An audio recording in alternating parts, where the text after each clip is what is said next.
AITA for canceling our plans after my girlfriend laughed at the idea of marrying me? I'm Kevin, 35, and Maya had been my girlfriend for almost 5 years. I had spent most of that time believing we were moving toward marriage at a slow but steady pace. From the outside, we looked settled.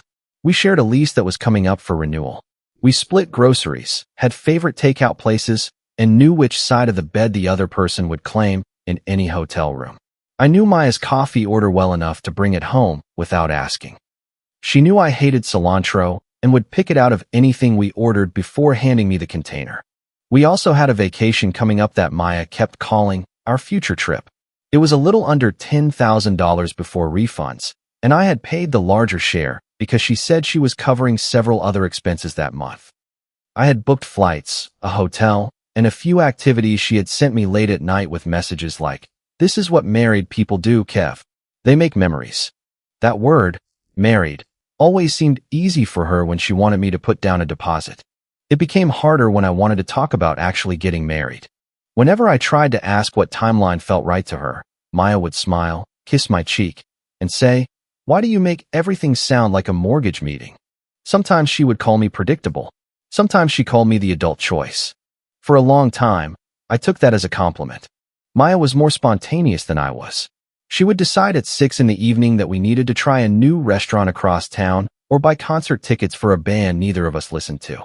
I was the person who checked the parking situation first and made sure the tickets were legitimate. She said we balanced each other. I believed her. There were moments when her teasing bothered me, but I kept explaining them away. Long-term couples joked. People said careless things. I thought patience meant not treating every sharp comment like a crisis. One night, maybe a year before everything ended, we were having dinner at home when Maya's phone buzzed with a photo from one of her friends. It was a close-up of an engagement ring. Maya turned the screen toward me. "See that?" "I see it." "That is a good ring." I laughed. "Good to know." She narrowed her eyes playfully. "I'm serious." "So am I." Then I asked what kind of marriage she pictured for us.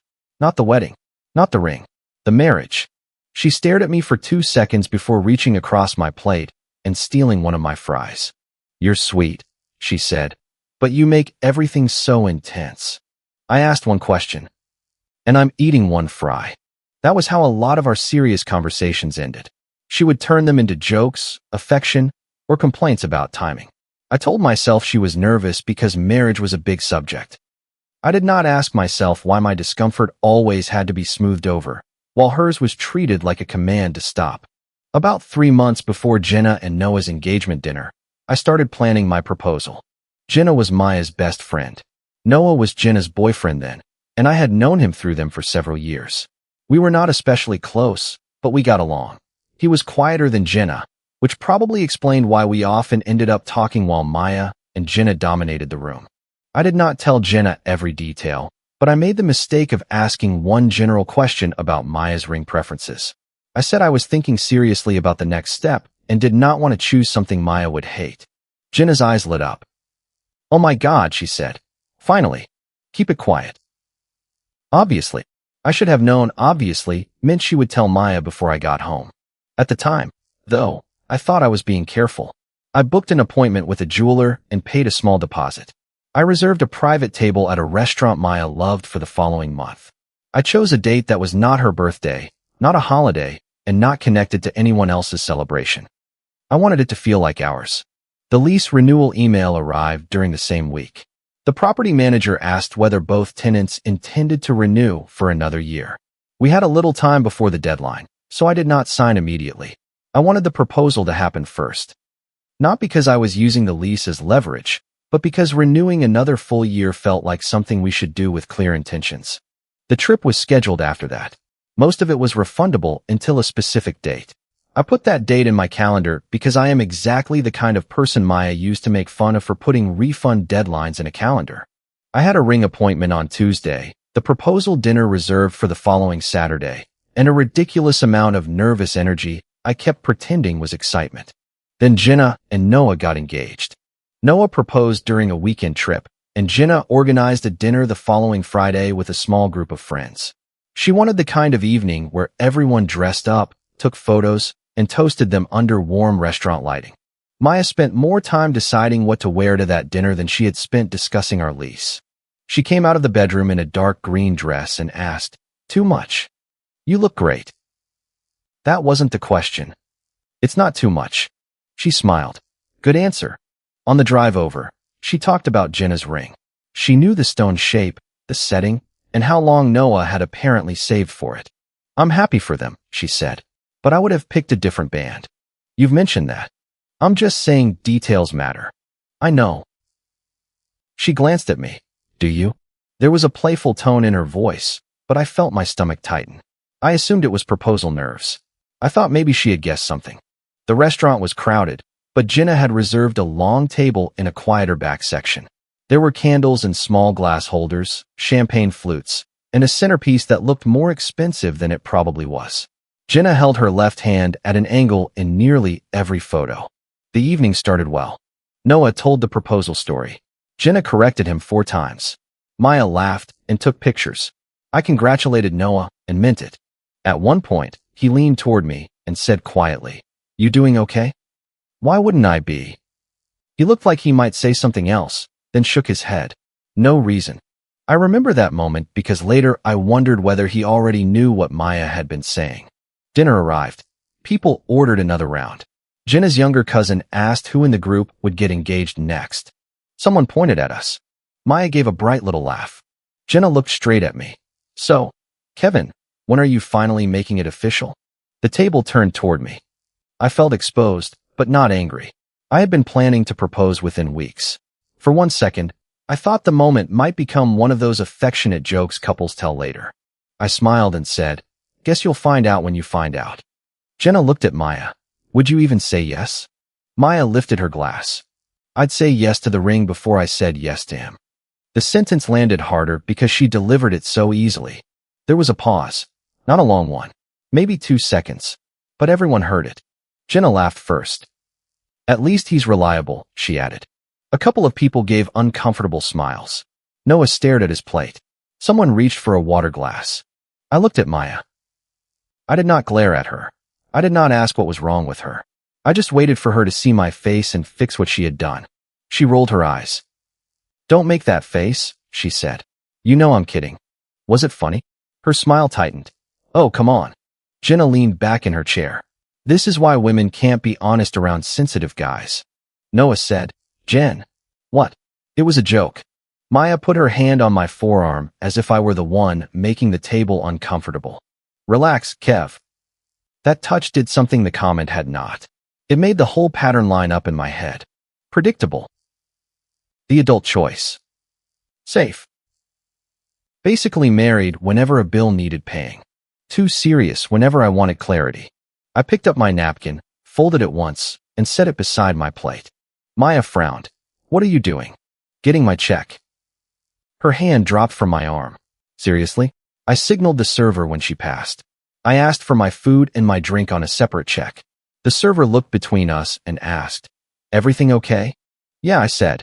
"Just getting my check." Maya whispered, "You are not actually leaving." I took out my card. "I am." "You're going to embarrass me at Jenna's engagement dinner?" I looked at her then. "You already handled that." She crossed her arms. "I cannot believe you're doing this." The server returned with my card. I signed, added a tip, and stood. I congratulated Noah again. I told Jenna I hoped they had a good night. I did not say anything cruel to Maya. I did not ask her to come with me. As I walked away, Jenna said loudly enough for me to hear, "He'll cool off." I kept walking. The parking lot was cold. I got into my car, closed the door, and sat there with both hands on the steering wheel. For the first minute, I felt ashamed. That surprised me. Maya had insulted me, but I was the one who felt like I had done something humiliating. Then I realized the shame was familiar. It was the same feeling I got whenever she laughed at a serious question until I stopped asking it. The same feeling I got when she described me as stable in a tone that made stability sound like a lack of imagination. The same feeling I got when her friends treated my patience like proof that I would absorb anything. My phone rang. "Maya." I let it ring once before answering. "What?" I said. Her voice was low and furious. "Are you seriously making me look bad over a joke?" "No." Then get back here. I'm not coming back. Kevin, everyone is asking what your problem is. My problem is that I believe you. There was a pause. What does that even mean? It means I'm finally believing you. That is so dramatic. Good night, Maya. Do not hang up on me. I ended the call. She called again before I left the parking lot, then twice while I drove. I did not answer. When I got home, the apartment felt unusually still.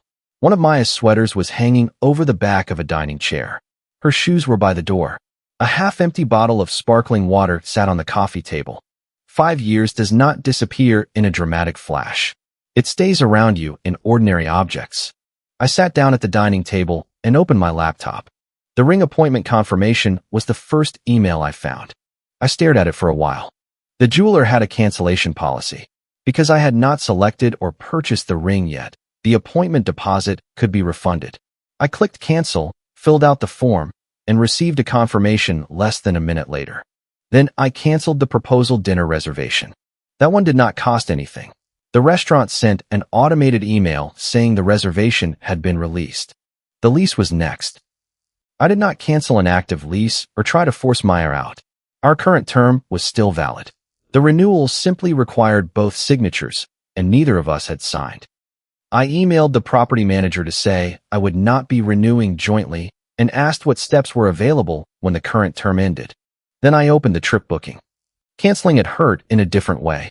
I had pictured that trip so many times that the itinerary felt like a memory, even though we had not gone yet. Some parts were fully refundable. The hotel was refundable minus a fee. One activity was non-refundable. The flights could be returned as credits under my name because I had purchased them.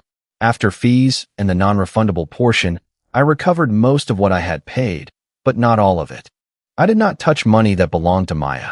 I did not drain a joint account. We did not have one. I canceled reservations I had made and paid for while the policies still allowed it. By the time Maya came home, it was after midnight. She opened the apartment door hard enough that it hit the stopper. I was sitting on the couch. I had printed nothing, packed nothing, broken nothing. She dropped her purse on the chair. What is wrong with you? I don't know how you want me to answer that. You walked out of an engagement dinner because I made a joke. I walked out because you humiliated me. You humiliated me. How? By leaving. Everyone watched you leave. Everyone watched you say you wanted a ring more than you wanted me. She threw up her hands. It was obviously a joke. Then explained the joke. Her mouth opened, but nothing came out. What was the funny part? I asked. You are being impossible. That's not an answer. She turned away and paced into the kitchen. Jenna was joking around. Everyone was joking around. I said something stupid. That does not mean you get to storm out and act like our relationship is over. I didn't storm out. Oh, great. You calmly abandoned me. Much better. I paid my part and left. She picked up her phone from the counter. Her expression changed as she looked at the screen. What did you cancel? I said nothing. She looked at me. Kevin, the ring appointment. Her face went still. And the dinner reservation. You had a dinner reservation? I did. She stared at me. I continued. I told the property manager I'm not signing the renewal. I also canceled what I could from the trip. The anger disappeared from her face so quickly it was almost frightening. Panic replaced it. You canceled the trip? Yes. You promised me that trip. I planned that trip for us. That is the same thing. No, it isn't. She walked closer. How much money did you lose? Less than I would have lost by waiting. I'm talking about the trip. I know what you're talking about. Her eyes filled with tears. You cannot do this because I said one stupid sentence. You don't get to dismiss 5 years of disrespect as one stupid sentence. She folded her arms tightly. Now it's 5 years of disrespect? It has been building for a while. This is insane. Maybe. You're punishing me because you're insecure. I'm making decisions based on what you said. I said it as a joke. You didn't lose a proposal because of one joke. You lost it because the joke sounded exactly like everything else you've been telling me. She shook her head. You are making this so much bigger than it had to be. I think I made it smaller for too long. For the first time that night, she looked frightened rather than angry. She sat in the chair across from me. So what? You're breaking up with me? Yes. She stared. I had not planned to say it that bluntly, but once the word was out, I knew it was true. Maya began crying. Not loud, dramatic crying. Her shoulders folded inward, and she covered her mouth with one hand. I had seen her cry before. My first instinct was still to move toward her. I stayed where I was. You were going to propose, she said. I was. And now you're just done? I'm not going to propose to someone who thinks accepting me is the price of getting a ring.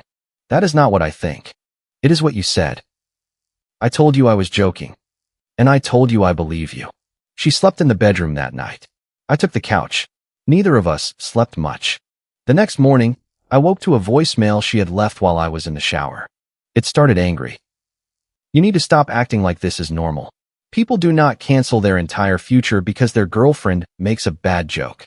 By the middle, her voice softened. I know you're hurt. I get that. But you're making decisions you cannot undo. At the end, she sounded scared.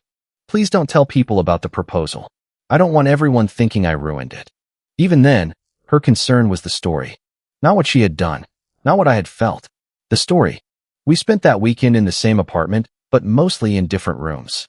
Maya alternated between ignoring me and trying to negotiate. She said we should take a few days before making permanent decisions. I told her the proposal cancellation was already permanent.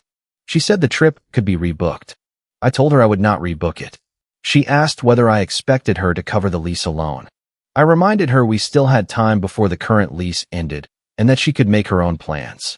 She said, you were supposed to handle the security deposit if we moved. I looked at her. Why? Because you said you would. I said I would if we moved together. So now I have to start over? Yes. She said that as though starting over was something I was doing to her, not something our breakup required from both of us. By Sunday afternoon, her mother called. Vivian had always been warm to me. She sent birthday cards, asked whether I was eating enough, and treated our relationship as permanent. That made her tone on the phone harder to hear. Maya told us what happened, she said. I'm sure she did. She is devastated. I'm not doing great either. Then why are you making it worse? I'm ending a relationship that isn't what I thought it was. Vivian sighed. You do not throw away 5 years over a joke. It wasn't only a joke. Maya said she apologized. She didn't. She said she tried to talk to you. She told me I embarrassed her. She called me insecure. She asked about the trip. People say things when they're upset. That seems to excuse a lot when Maya says them. Her voice hardened. A real partner apologizes when he hurts someone. Then Maya can start. Vivian went quiet. I heard a man's voice faintly in the background. It was Paul. Then he took the phone. Kevin, he said, did you ever actually want to marry her? Or were you looking for an excuse to leave? The question made me angry, but I kept my voice even. I was going to propose next month. There was silence on the other end.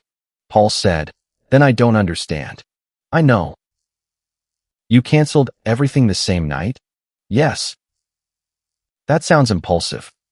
It might look that way from the version you heard. What version is that? The one where I left over a harmless joke. Is there another version? Yes. Then tell me. Not while she's standing there feeding you lines. Paul did not like that. I could hear it in his breathing. But he only said, we should talk in person. I'm willing to do that when I have everything sorted. I ended the call soon after. Maya came out of the bedroom 10 minutes later. You talked to my parents? They called me. You didn't need to be rude. I wasn't rude. My dad said you implied I was lying. You are. Her jaw tightened. I told them what happened. You told them I abandoned you over one joke. That is what happened. No, that is the version that makes you look innocent. She stared at me for a long moment. Then she said, maybe you should leave for a few days. I almost laughed. The apartment was jointly leased. I had paid my share. She had no more right to order me out than I had to order her out. I'll leave when I have somewhere ready, I said. Until then, we can stay out of each other's way. She started to argue, but her phone buzzed. She looked at the screen and turned it face down. I noticed the movement, but did not ask. At that point, I still thought the worst truth was the one I had heard at dinner. 2 nights later, Noah texted me. Can you talk? I was sitting at the dining table with a spreadsheet of shared expenses open. I had listed the remaining utilities, the current month's rent, and the few bookings where Maya had actually contributed money. I called him. He answered quietly. "I'm not trying to blow up anyone's life," he said. "Okay." I should have said something earlier. My stomach tightened. About what? He exhaled. "Jenna and Maya." "What about them?" "They're telling people you had some kind of breakdown. Jenna said you planned the whole thing to humiliate Maya." "That doesn't even make sense." "I know. Then why are you calling?" "Because there are messages." I did not say anything. Noah continued. "Jenna left her account open on our laptop a while back. I wasn't snooping. A message notification came up while I was using it. I saw your name. After the dinner, I looked again because Jenna kept saying you were dangerous and controlling, and what I remembered didn't match that." "Did you take screenshots?" "Yes." I leaned back in my chair. "I'm not proud of waiting," he said. "It was our engagement dinner. I told myself it wasn't my relationship. Then they started rewriting everything." "What do the messages say?" "It's better if you read them." A minute later, several screenshots arrived. They were from private messages between Jenna and Maya. Dates covered the previous 4 months. The first one I opened was about me asking Jenna for ring advice. "Jenna, guess who finally asked about rings?" "Maya, I knew it." "Jenna, don't act surprised when it happens." "Maya, I won't. I just need to see what he picked." "Jenna, you're horrible." "Maya, I'm practical." I stared at the screen. So Maya had known. The next screenshot was from a few weeks later. "Maya, Kevin is safe, but sometimes I feel like I'm settling." "Jenna, everyone settles for something." "Maya, I know. Caleb had more spark." "Jenna, Caleb also forgot your birthday and borrowed money from you." "Maya, I said spark, not credit score." "Jenna, Kevin is the adult choice." "Maya, exactly." I felt heat rise into my face. The phrase had not been affectionate. It had been a category. Another message. "Maya, if he proposes, I'll say yes because the ring better be worth waiting for." "Jenna, you'd say yes to a bad ring too." "Maya, depends how bad." "Jenna, stop." "Maya, I'm serious. I need the lease renewed first. I'm not starting over right now." "Jenna, then make sure he signs before you scare him." "Maya, he'll sign. He always handles that stuff." I read that 3 times. The lease had not been a shared decision in her mind. It had been insurance. Then I saw Caleb's name again. "Maya, he messaged me last night." "Jenna, Caleb?"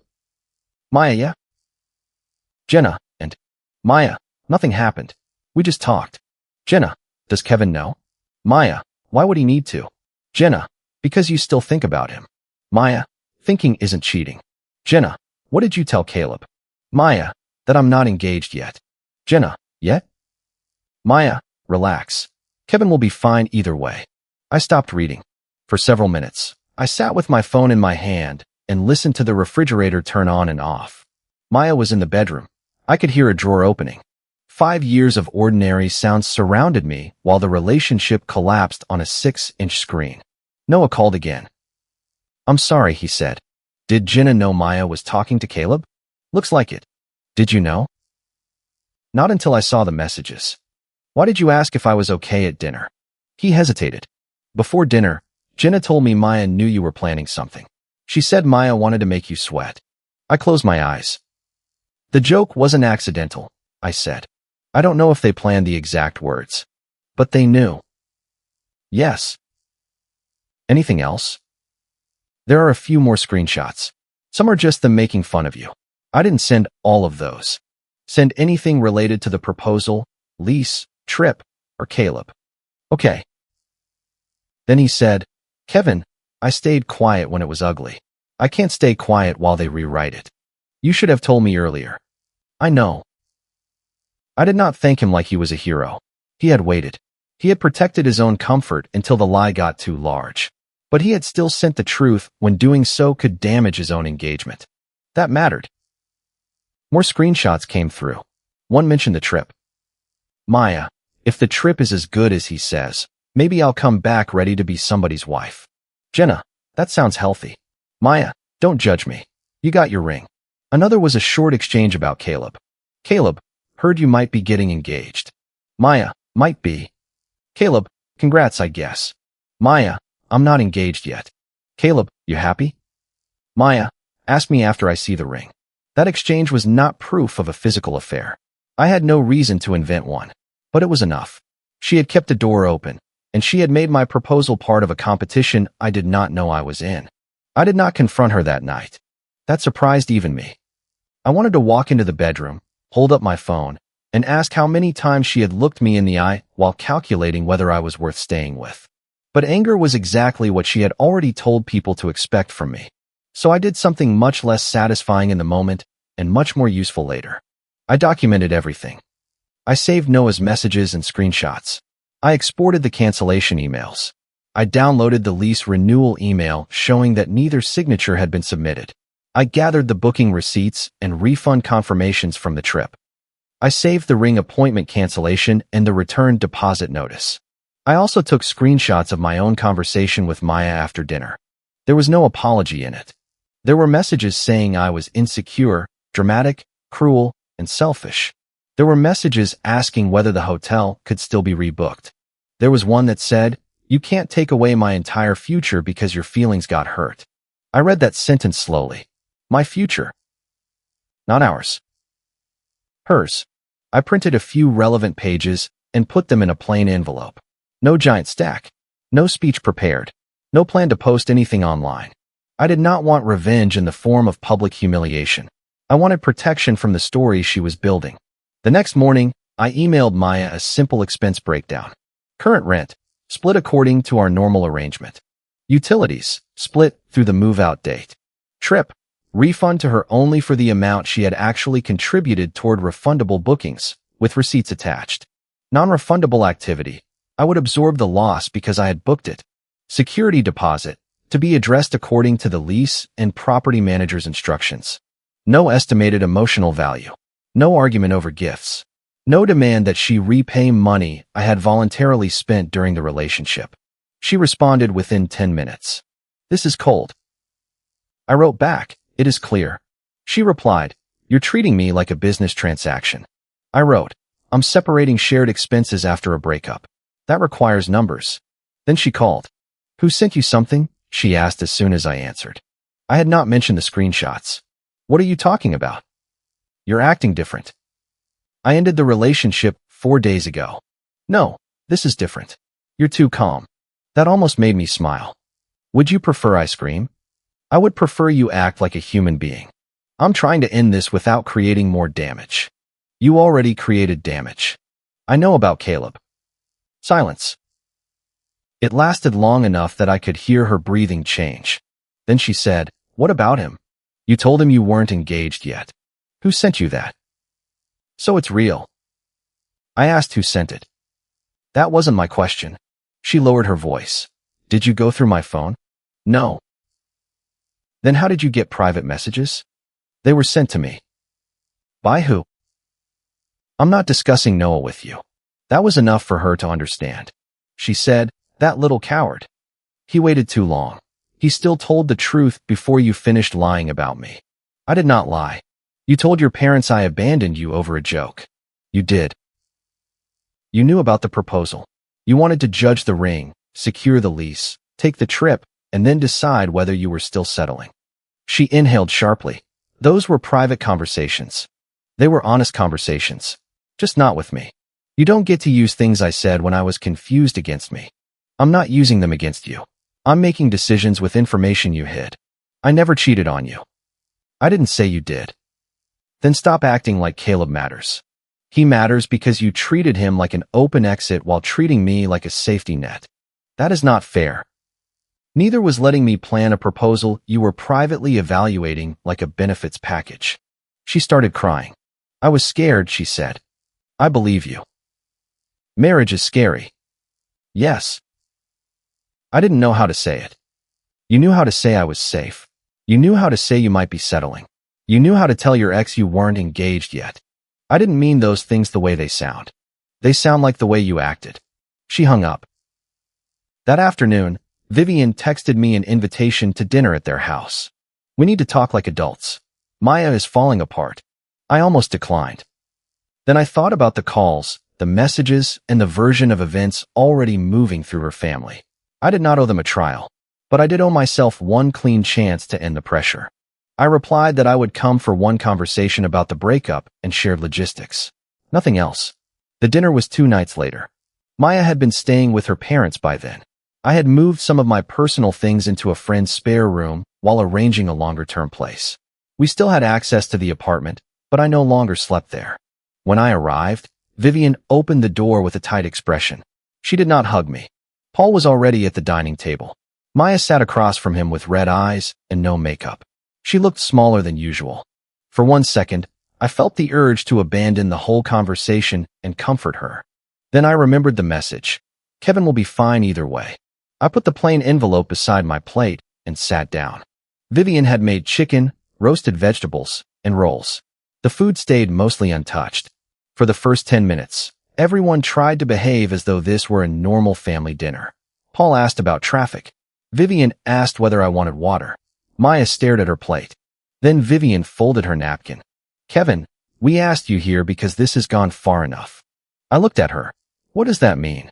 It means 5 years should not end like this. How should they end? With a conversation, not canceled reservations and punishment. I had conversations with Maya. No, Maya said quietly. You made decisions. I made decisions after you told me what I was to you. She shook her head.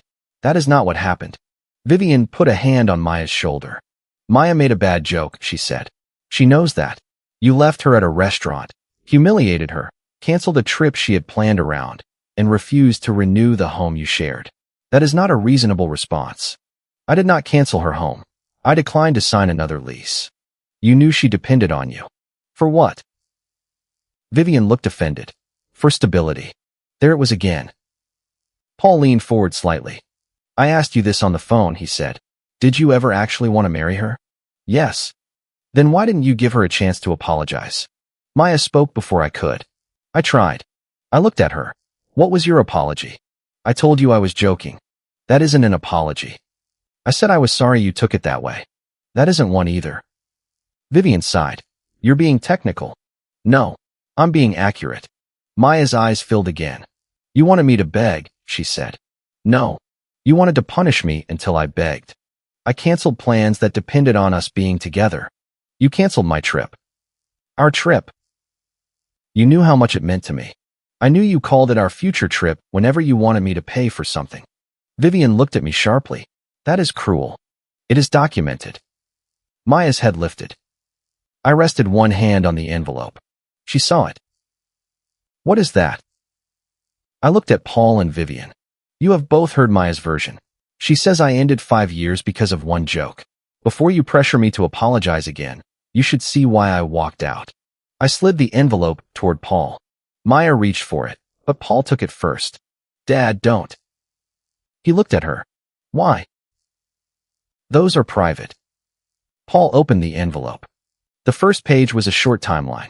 The dinner, the calls, the cancellations, the family contact, Noah's message. Behind that were selected screenshots. Paul read quietly. That silence was heavier than shouting would have been. Vivian leaned closer. Her eyes moved across the page. I watched her expression change when she reached the message about the ring. Maya stood. You're seriously showing my private text to my parents? I stayed seated. You made this public when you lied about why I left. I didn't lie. Paul turned to the next page. He read the line about the lease. I need the lease renewed first. I'm not starting over right now. Then the message about Caleb. I'm not engaged yet. Vivian lowered herself into her chair. Maya, she said. Maya crossed her arms. I was venting. Paul kept reading. Dad, Jenna and I talk like that. It doesn't mean anything. He reached the last screenshot and set the pages down. Then he asked one question. Is any of this fake? Maya's mouth opened. Paul did not raise his voice. Is any of this fake? No, she said, but it is out of context. What context makes this better? I asked. She looked at me. You were pressuring me. I asked you about marriage. You were planning everything without asking me. You sent me ring pictures. You called us basically married. You pushed the lease and the trip. Because I thought we were building something. So did I. She laughed once, bitterly. No, you were building your perfect timeline. I nodded toward the pages. And you were waiting to see whether the ring, lease, and trip made me worth choosing. That isn't what I said. It is almost exactly what you said. Vivian touched the paper with 2 fingers as though it might burn her. You told Caleb you weren't engaged, she said. I wasn't. That is not the point. Nothing happened with him. Paul looked at Maya. Did Kevin know you were talking to him? No. Why not? Because it wasn't important. Then why hide it? Maya started crying harder. I was confused. Vivian's expression softened automatically, but she did not defend her this time. Maya looked at me. I panicked because marriage scared me. Being scared is human, I said. Humiliating me and keeping me as a backup was a choice. I didn't keep you as a backup. You call me the safe option. I said safe. You said you felt like you were settling. People say things when they're upset. You were not upset in every screenshot. She wiped her face. So that's it. You bring evidence to my parents and make me look horrible. I did not write the messages. You chose the worst ones. I chose the ones about the proposal, lease, trip, and Caleb. Those are the subjects you lied about. Vivian looked at me. Why did Noah have these? Jenna's messages were visible on their shared laptop. He saw my name, and after they started telling people I had a breakdown, he checked. He sent them voluntarily. Maya's face hardened. So Noah invaded Jenna's privacy, and you're acting morally superior? No. I'm saying the information is real. Paul tapped the page once. Maya, answer this clearly. Did you know Kevin planned to propose? She looked down. Yes. Did Jenna tell you? Yes. Did you tell Kevin you knew? No. Did you plan to say yes? Maya hesitated. Vivian stared at her. Maya. I thought I would. I felt something inside me settle. Not break. That had already happened. Settle. Paul asked, what does that mean? It means I loved him. That wasn't the question. She pressed her palms against the table. I probably would have said yes. Depending on the ring? I asked. She looked at me with anger now, grateful for something other than shame. That was a joke too. No, I said. That was a pattern. The room went quiet. I took out one more page.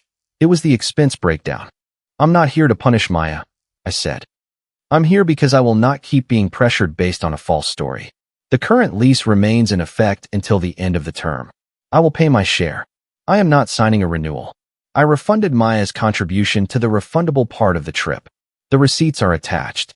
I'm not asking her to repay gifts or normal relationship expenses. I'm also not rebooking anything. Vivian read the page. You already sent her this? Yes. Paul nodded once. That seems fair. Maya looked at him.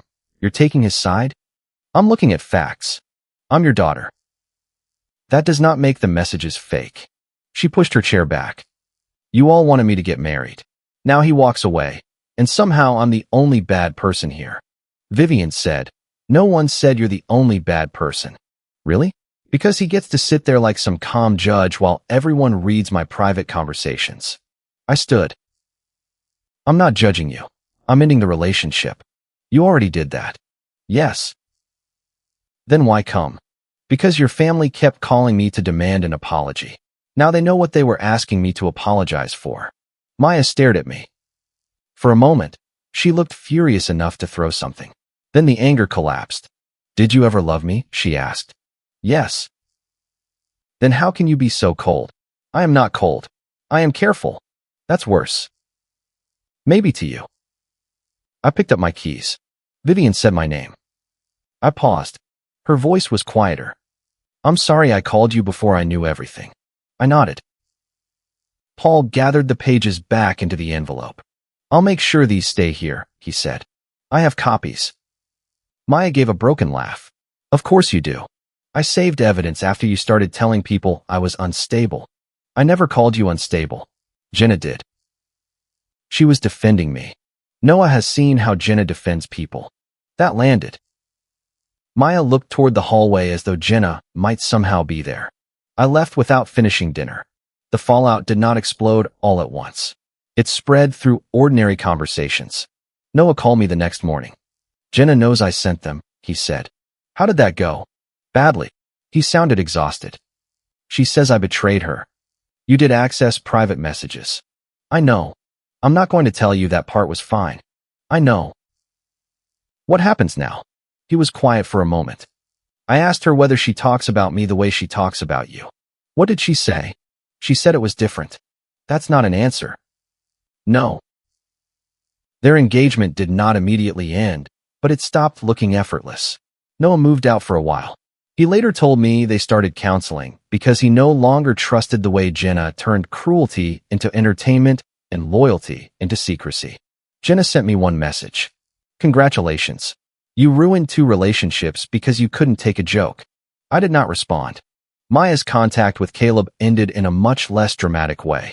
She had apparently messaged him after the family dinner, angry that his name had become part of the confrontation. A day later, he sent me a short message. I didn't know it was like that. She said nothing was official. I'm not getting in the middle of this. I replied, then don't. That was the last conversation I had with him. He had enjoyed being the exciting alternative when it required nothing from him. Once the situation involved accountability, grieving parents, screenshots, and real consequences, he disappeared. Maya contacted me only about logistics for the next week. At first. Then the emotional messages began again. I miss you. We can fix this. I know what I did was wrong. I was scared. I didn't think you would really leave. That last one was the most honest thing she sent. She did not think I would leave. Not because she trusted our love. Because she trusted my tolerance. We met once more at the apartment to divide household items. We did not fight over much. She kept the dining table because it had belonged to her aunt. I took the couch because I had paid for it. We split the kitchen items by usefulness rather than price. She wanted the expensive coffee machine, and I let her keep it. I did not want to wake up every morning looking at the thing I had used to memorize her order. The apartment looked strange with boxes along the wall. Maya stood in the kitchen holding 2 mugs. Do you want this one? She asked. It was a chipped blue mug I used almost every day. Yeah. She wrapped it in newspaper and set it in my box. Then she said, I really did love you. I looked at her. I know. Her eyes filled. I didn't know how to be sure. You could have told me. I thought if I waited, I would feel different. While I signed the lease. She looked down. And paid for the trip, I added. I offered to contribute.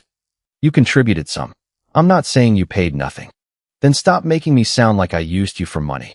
This was not only about money. What was it about? You wanted the benefits of being chosen without fully choosing me. She sat on the edge of the counter. I thought marriage would trap me. Then you should not have accepted proposal plans in secret. I didn't accept them. You knew. You watched me make them. I was trying to figure it out. You were auditing the offer. She flinched. That's a horrible way to put it. It is how it felt when I read your messages. I said I was sorry. You are sorry now. What is that supposed to mean? You are sorry after the proposal disappeared, the trip was canceled, the lease was gone, Caleb backed away, and your parents saw the truth. I don't know which loss you're apologizing for. She started crying. I hated that I still felt guilty for causing tears by saying something true. I don't expect you to trust me right away, she said. But 5 years has to mean something. It does. What? It means this hurts. She pressed her lips together. Then why not try counseling? Because counseling helps 2 people who are honestly trying to build the same relationship. You were deciding whether the package was good enough. I can change. Maybe you will. With you? No. She covered her face for a moment. When she looked up, her voice was small. So there is nothing I can say? There is nothing you can say that changes what happened. What if I cut off Jenna? That would not change what you said. What if I never speak to Caleb again? That would not make me trust you. What if I give you time? I'm not asking you to wait. That was the moment she finally understood there was no negotiation left. She nodded once, wiped her face, and handed me the box with the blue mug. We finished dividing the apartment in silence. The lease ended 6 weeks later. The property manager returned the security deposit according to the lease terms after deducting a cleaning fee. Maya and I split the remainder based on what each of us had originally paid. I sent her the receipt and the final total. She confirmed it. No extra messages. The trip refund took longer. 1 credit stayed under my name, and a smaller amount was lost. Maya received exactly what she had contributed to the refundable portions. I kept screenshots of the transfer and the booking statements. I did not post the private messages online. I did not send them to mutual friends. When someone asked what happened, I said the relationship ended because we wanted different kinds of commitment and because trust had broken down. If someone repeated Maya's version that I had abandoned her over a joke, I corrected it once. The joke matched private messages proving she knew about the proposal and saw me as a backup. I did not show the screenshots unless the lie became specific enough to threaten me. Most people stopped asking after that. Vivian sent me one final text about a month later. I wish this had ended differently. I understand why it didn't. I replied, so do I. Paul did not message often, but he returned one of my tools that had been left in their garage. When he dropped it off, he stood outside for a moment and said, "You handled it better than I would have." I don't know about that. He nodded toward the house behind me. Maya is having a hard time. I'm sorry. I know you are. Then he left. I did not enjoy her consequences. That is the part people sometimes misunderstand when they hear a story like this. Canceling the proposal did not feel powerful. It felt like deleting a version of my life I had already started living in my head. I had imagined the dinner, the ring, her expression, calling our families afterward, signing the lease with a new sense that we were moving forward instead of repeating another year. I had imagined the trip as our first celebration after getting engaged. Every cancellation email felt like admitting I had planned a future with someone who was privately waiting to see whether it was expensive enough, secure enough, or exciting enough to deserve her commitment. But I never regretted canceling it. The strange thing about being someone's safety net is that they rarely think about what keeps it in place. They assume patience has no limit. They mistake reliability for surrender. They believe the person who always stays calm will always stay. Maya did not lose a trip because I wanted revenge. She lost a trip because there was no longer an us to take it. She did not lose a lease because I wanted her homeless. She lost a shared lease because I would not sign another year with someone who had treated the renewal like insurance instead of a commitment. She did not lose a proposal because of one joke. She lost it because the joke was the first time she said the quiet part out loud. Almost 5 years is a long time to grieve. There were mornings when I reached for my phone to send her something before remembering we were no longer together. There were grocery store aisles where I picked up her favorite snack without thinking. There were nights when I wondered whether I had acted too quickly. Then I would remember the messages. He'll sign. Kevin will be fine either way. Ask me after I see the ring. Those were not the words of someone who was merely nervous. They were the words of someone who believed my devotion was a resource she could keep using while she decided whether I was enough. I had loved her patiently. I had planned carefully. I had stayed calm. In the end, being calm did not mean staying. The ring was supposed to prove I chose her. Walking away was how I finally chose myself. If you liked it, don't forget to leave a comment and support the channel by subscribing. See you in the upcoming stories.